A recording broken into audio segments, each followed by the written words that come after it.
Welcome YouTube channel study P entertainment. स्वागत है आपका हमारे YouTube channel study P entertainment. मैं आज विशेष रूप से आपका धन्यवाद करता हूं, क्योंकि आज हमारा चैनल आपके सहयोग से बहुत आगे निकल गई है, जिसमें आपका योगदान है। तो आपसे ही मोटिवेट होकर हम ज्यादा से ज्यादा ऐसा प्रयास कर रहे हैं जिससे ज्यादा से ज्यादा आपको लाभ हो। तो मैं आपसे कहूंगा कि अभी तक आपने मेरे चैनल स्टडी पी इंटरटेनमेंट को अगर आप सब्सक्राइब नहीं किए हैं तो आप कर लेंगे। Like, share and subscribe. आपके एक लाइक, एक सब्सक्राइब से हमें इतना मोटिवेशन मिलता है कि आज हम आपके लिए पढ़ाई के लिए कुछ भी कर रहे हैं, और मैं करूंगा, मैं वादा करता हूं। तो आपका सहयोग मिल रहा है और मैं आशा करता हूं कि आपका सहयोग मिलेगा। तो पुनः धन्यवाद। अब मैं आगे अभी सीटेट का चाइल्ड डेवलपमेंट पेडागोजी में सवाल पूछता है, और अभी विशेष रूप से जो हमारा a state secondary, higher secondary Bihar में जो होने वाली है, उसमें शिक्षण योग्यता, टीचिंग एप्टीट्यूड से रिलेटेड सवाल जो आते हैं, डिफरेंट साइकोलॉजिस्ट कि विभिन्न मनोवैज्ञानिकों ने कौन सा सिद्धांत दिया, तो आज मैं आपके लिए लेकर आया हूं बहुत ही कम समय में कि अधिगम सिद्धांत, लर्निंग थियरीज, कौन से लर्निंग थियरीज कौन से साइकोलॉजिस्ट ने दिया, ये मैं आपको अभी बता रहा हूं। तो चलिए हम लोग पहला बात करें, ट्रायल एंड एरर, प्रयास एवं त्रुटि। किसने दिया? E.L. थॉर्नडाइक। तो मैंने कहा था टी, थॉर्नडाइक का टी और लास्ट का ई, ट्रायल, टी फॉर ट्रायल और ए फॉर एरर। तो थॉर्नडाइक ने ट्रायल एरर दिया, जिसका प्रयोग क्या था? भूखी बिल्ली पे था। क्लियर? दूसरा चले हम लोग अगर बात करें क्लासिकल कंडीशनिंग, तो इसका हिंदी है शास्त्रीय अनुबंधन। ये आईपी पावलव ने दिया, और पी फॉर पावलव और पी फॉर पैसिव, निष्क्रिय। ध्यान रखिएगा, इस सिद्धांत में अधिगमकर्ता को सक्रिय रखा जाता है। तो आईपी पावलव ने दिया। जो सबसे इंपॉर्टेंट सवाल एक पूछता है कि इनको नोबेल प्राइज मिला था 1904 में, 1904 में, लेकिन इनको नोबेल प्राइज साइकोलॉजी में नहीं मिला था, फिजियोलॉजी, शरीर विज्ञान में। इसका प्रयोग शास्त्रीय अनुबंधन में आईपी पावलव ने प्रयोग किस पे किया? कुत्ता पे किया। क्लियर? अब आते हैं हम ओपरेंट कंडीशनिंग, क्रिया प्रसूत अनुबंधन, बीएफ स्किनर के द्वारा दिया गया, और इसका प्रयोग चूहा और कबूतर पे था, है ना। ये जो सवाल सबसे ज्यादा पूछा जाता है, ये शेपिंग वर्ड, आकार, किसने दिया? स्किनर ने दिया। S for Skinner, S for shaping. इसने बिहेवियर मॉडिफिकेशन पे इनका बहुत बड़ा काम रहा। इनका जो सबसे शैक्षिक निहितार्थ, प्रोग्राम लर्निंग, अभिक्रमित अनुदेशन पे इनका सबसे बड़ा योगदान है कि बहुत सवाल पूछा जाता है। अभिक्रमित अनुदेशन क्या है? शिक्षण सामग्री को छोटे छोटे पदों में बांटकर पढ़ाया जाता है, जिसमें पुनर्वलन और पृष्ठपोषण का ध्यान रखा जाता है, सक्रिय अनुक्रिया का ध्यान रखा जाता है, और इसमें सबसे बड़ी इंपॉर्टेंट है कि बालक स्वयं की गति से सीखता है, सेल्फ पेसिंग। तो चलिए आगे चलते हैं। हमारा इंसाइटफुल अधिगम के सिद्धांत में है अंतर्दृष्टि या सूझबूझ। कहने का मतलब कि अभी ये दोनों सिद्धांत जो हमारा आईपी पावला और थॉर्नडाइक का था, व्यवहारवादियों ने कहा कि अधिगम जो हमारा होता है प्रयास और त्रुटि के द्वारा होता है, वातावरण के अंतःक्रिया के द्वारा होता है, लेकिन ये हमारा सूझबूझ, ये कहा नहीं, अधिगम अचानक होता है, it is a deliberate and conscious effort. तो सूझबूझ का सिद्धांत देखिए किसने दिया, गेस्टाल्ट साइकोलॉजिस्ट ने दिया। गेस्टाल्ट मैंने लिखा है कि जर्मन वर्ड है, इसका अर्थ होता है पूर्णता। इसके गेस्टाल्ट मनोवैज्ञानिक कौन कौन है, वर्दीमर, कोहलर, कोफका। वर्दीमर को फादर कहा जाता है, लेकिन मुख्य रूप से सूझबूझ का सिद्धांत कोहलर के द्वारा दिया गया है। वर्दीमर, कोहलर और कोफका, इनके साथ एक और मनोवैज्ञानिक है लेविन, कर्ट लेविन, जिन्होंने क्षेत्र सिद्धांत दिया। अभी इसको और आगे देखेंगे हम लोग।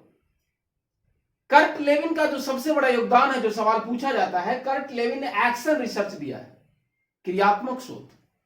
क्रियात्मक शोध में सवाल जो सबसे ज्यादा पूछता है, क्रियात्मक शोध वैसा शोध को कहा जाता है जिसमें तत्कालिक समस्याओं का समाधान किया जाता है। जो हमारा विद्यालय से संबंधित मिड डे मील हो गया, या बच्चे में स्कूल में बच्चे का एनरोलमेंट, ये सारी चीजें एक्शन रिसर्च में बात आती है ना। तो क्या कहा गया कि सूझबूझ के सिद्धांत में अधिगम हमारा अचानक होता है, अंतर्दृष्टि के द्वारा होता है, ये मैंने इसमें कहा। तो चलिए, ये हमारा अधिगम सिद्धांत खत्म हुआ और आगे चलते हैं। अब यहां पे आइए, हल थियरी ऑफ रीइंफोर्समेंट, हिंदी है प्रबलन सिद्धांत। ये दिया गया क्लार्क एल हल के द्वारा। अब ये प्रबलन सिद्धांत और नामों से जाना जाता है। पहला मैथमेटिकल थियरी, गणितीय सिद्धांत। दूसरा नाम हाइपोथेटिकल डिडक्टिव, परिकल्पित निगमन। ये सब दूसरा नाम है, ध्यान रखिएगा, सवाल पूछ सकता है। नीड रिडक्शन थियरी भी इसे कहा जाता है। आवश्यकता अवकलन सिद्धांत। आगे है ये जो हमारा हल के प्रबलन सिद्धांत में जो कहा गया, इनके अनुसार में इस सिद्धांत में कहा गया कि हर एक जीव क्या होता है, वास्तव में स्वचालित होता है। क्या कहा, जीव वास्तव में स्वचालित समस्या समाधान प्रणाली है, कि बालक खुद से समस्या का समाधान करता है, मतलब ऑटोमेटिक प्रॉब्लम सॉल्विंग सिस्टम, या इसको नाम से जाना जाता है, जैसे हमने बिहेवियरिस्टिक में कहा कि स्टिमुलस रिस्पॉन्स। यहां कहा गया कि स्टिमुलस रिस्पॉन्स एडेप्टेशन थियरी भी कहा जाता है इसको। उद्दीपन अनुक्रिया अनुकूलन सिद्धांत भी कहा जाता है। तो चलिए, सिद्धांत यहीं पे समाप्त हुआ। आगे सिद्धांत हमारा देखिए, कंटीग्यूअस कंडीशनिंग थ्योरी, समीपता अनुबंधन सिद्धांत। ये समीपता अनुबंधन सिद्धांत दिया गया है एडविन रे गुथरी के द्वारा। गुथरी, इन्होंने प्रयोग किस पे किया, बिल्ली पे किया, ध्यान रखिएगा। ये समीपता सिद्धांत में मुख्य रूप से क्या कहा गया, समीपता में गुथरी ने कहा, ये थॉर्नडाइक के द्वारा बतलाए गए स्टिमुलस रिस्पॉन्स को स्वीकारा और कहा कि स्टिमुलस और रिस्पॉन्स के बीच में जितना समीपता, कंटिन्यूटी आएगी, कंटिग्यूअस, वो उतना ज्यादा बच्चा सीखता है।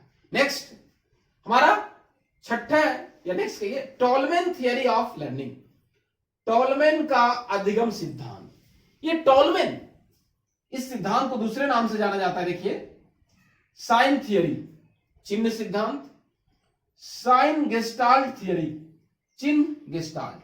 जैसा कि गेस्टाल्ट आप समझ रहे हैं, गेस्टाल्टवादी मनोवैज्ञानिकों ने कहा कि अधिगम हमारा क्या होता है, एज अ होल, संपूर्ण या समग्र की बात की, यहां भी वही चीज है। इसको और एक सिद्धांत नाम जाना जाता है पर्पसिव थियरी। टॉलमैन के सिद्धांत को उद्देश्य सिद्धांत भी कहा जाता है।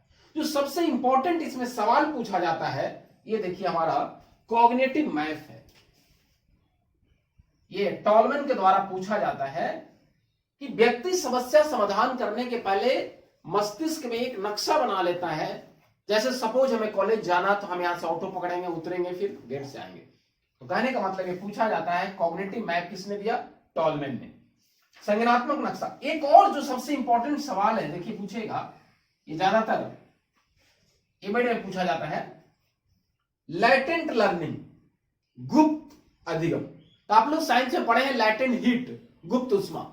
यहां पे कह रहा है कि लैटेंट लर्निंग मतलब हरेक अधिगमकर्ता के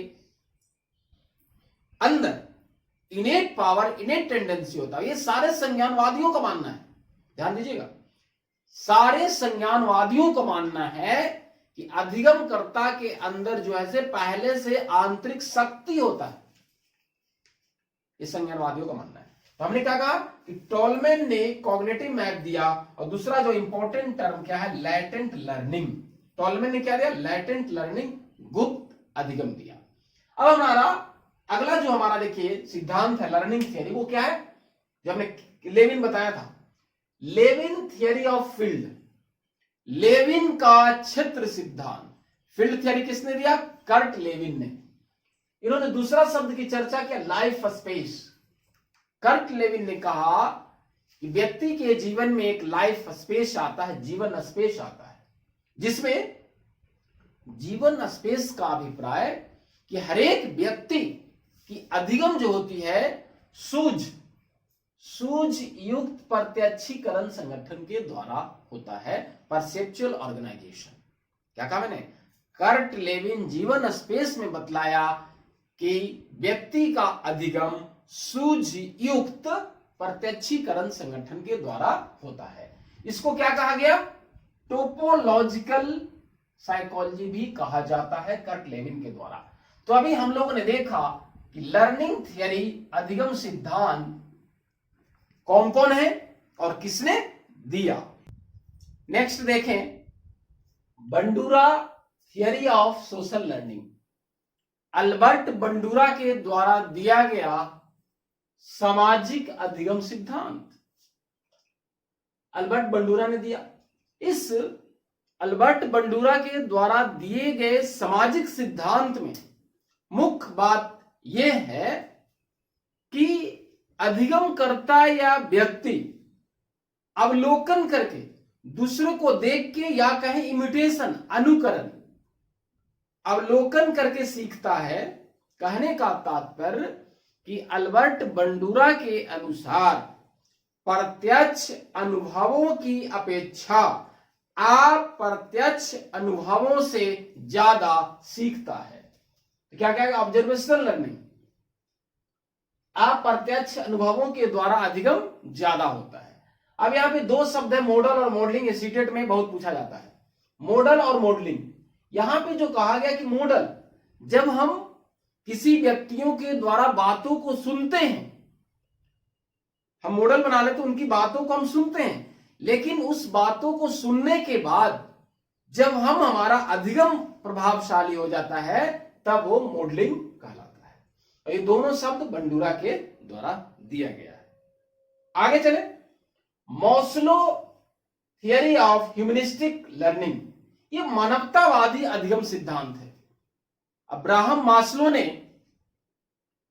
मानवतावादी मतलब मानवता पे ज्यादा फोकस किया गया है कि मानव की आवश्यकता कौन कौन सी है। तो ये अब्राहम मास्लो 1954 में 1954 में आवश्यकता, नीड हायरार्की थियरी दिया। ध्यान दीजिएगा, नीड हायरार्की, आवश्यकता या मांग पदानुक्रम सिद्धांत। अब इस अब्राहम मास्लो ने इस सिद्धांत में कहा कि सबसे पहले व्यक्ति की आवश्यकता क्या, ध्यान दीजिए यहां पे क्या है। पहला आवश्यकता अब्राहम मास्लो के अनुसार फिजियोलॉजिकल नीड होता है। व्यक्ति की सबसे पहली जो आवश्यकता होता है, रोटी कपड़ा मकान होता है। उसके बाद दूसरा जो हमारा होता है वो क्या है, सेफ्टी नीड। जब रोटी कपड़ा मकान शारीरिक आवश्यकताएं पूरी हो जाती है तो व्यक्ति फिर सुरक्षा की मांग करता है। फिर तीसरी बात कहा गया कि जब सुरक्षा मिल जाता है तो तीसरा हमारा है सामाजिक मांग। सामाजिक मांग को अब लव एंड बिलोंगिंगनेस भी कहा जाता है। ध्यान दीजिएगा इसको, मैंने क्या कहा, सोशल नीड को लव एंड बिलोंगिंगनेस कहा जाता है।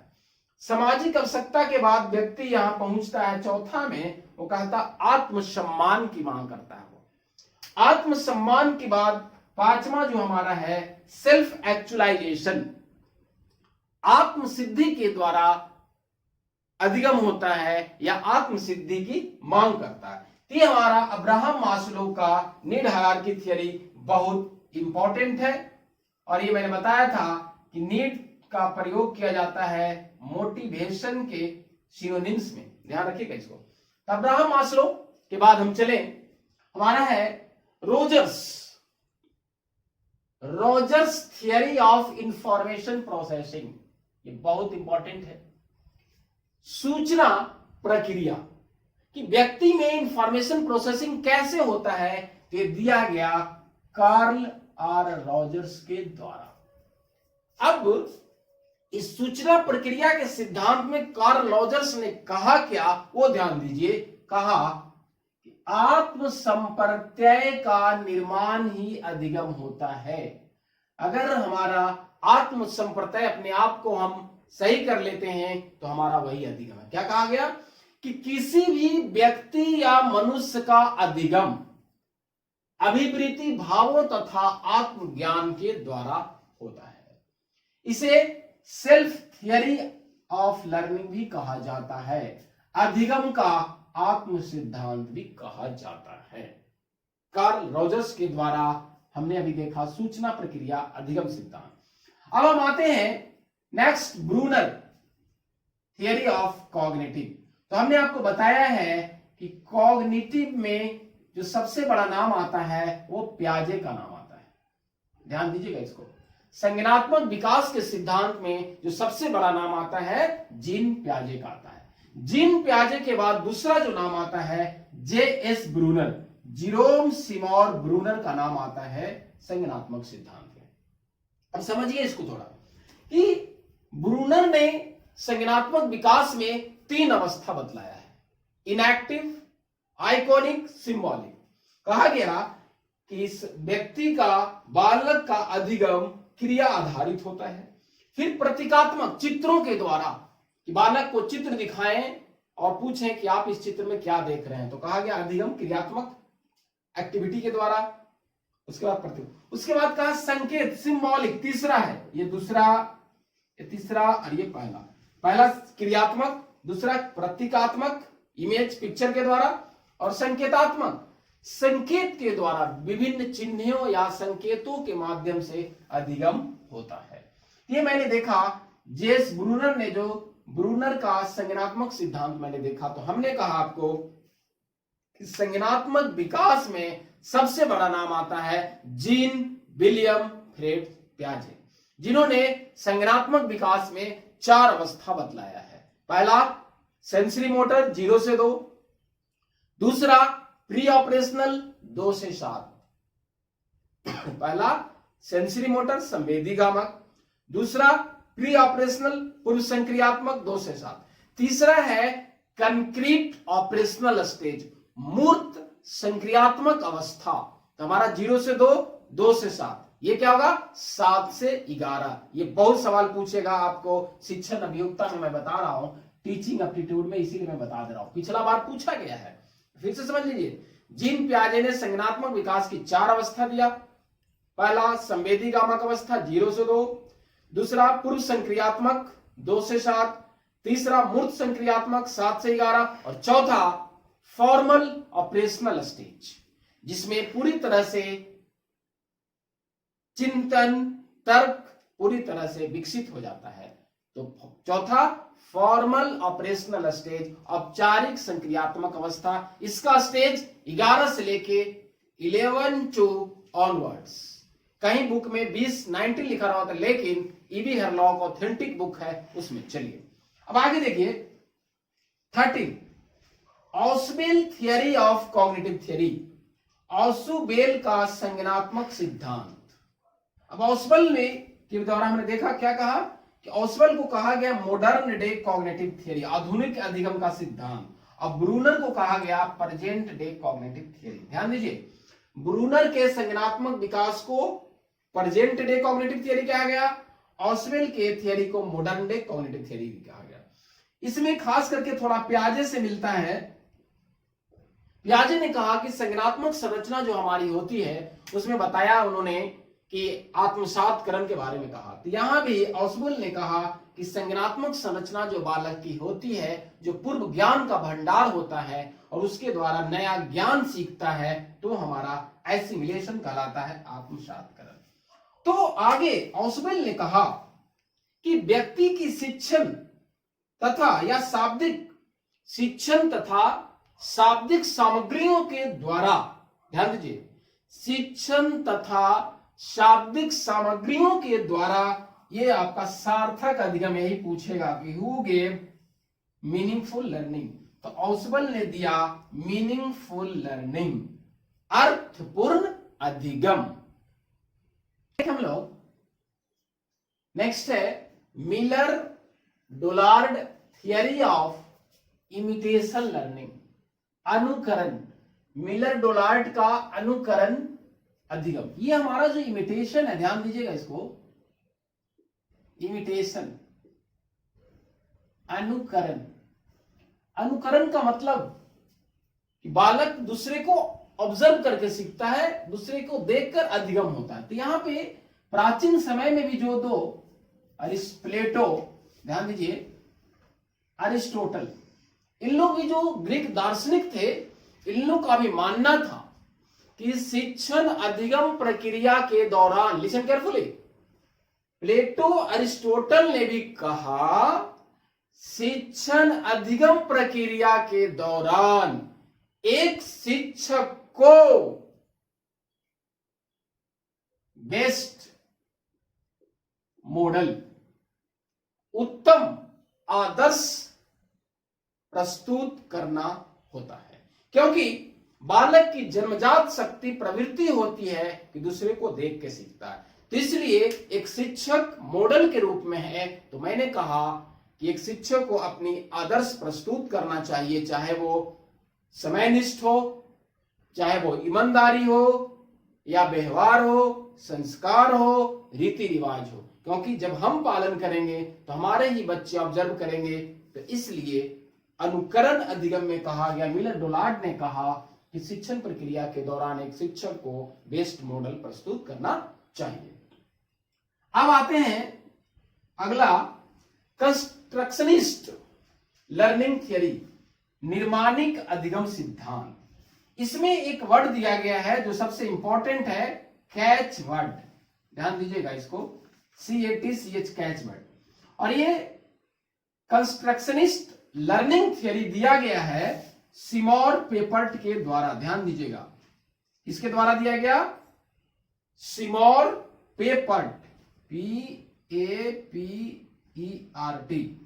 P फॉर पेपर्ट, के द्वारा दिया गया।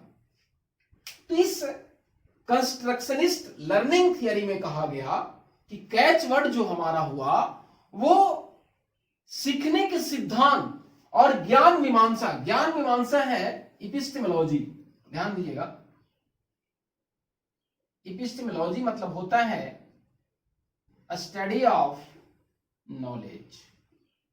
ध्यान दीजिए, ज्ञान का अध्ययन करना, ज्ञान के प्रकृति का अध्ययन करना ज्ञान मीमांसा कहलाता है। तो कहा गया कि अधिगम के सिद्धांत में या ज्ञान को अध्ययन करना जो हमारा इस शब्द से जो संबंधित है वही हमारा कैच वर्ड है। तब आगे समझिए, जिस प्रकार से जीन प्याजे ने संरचनावाद में कहा, दोनों सेम है, संरचनावाद में कहा कि ज्ञान का निर्माण बालक को सक्रिय रखकर किया जाता है।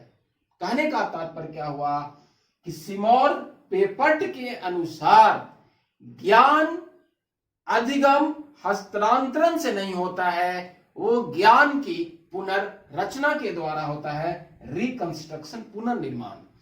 तो इसमें जो सबसे बड़ी बात हमने कहा कि जो जीन प्याजे के मैंने बारे में बतलाया, तो आप जानते हैं कि जीन प्याजे ने संज्ञानात्मक विकास दिया, अभी हमने कहा था।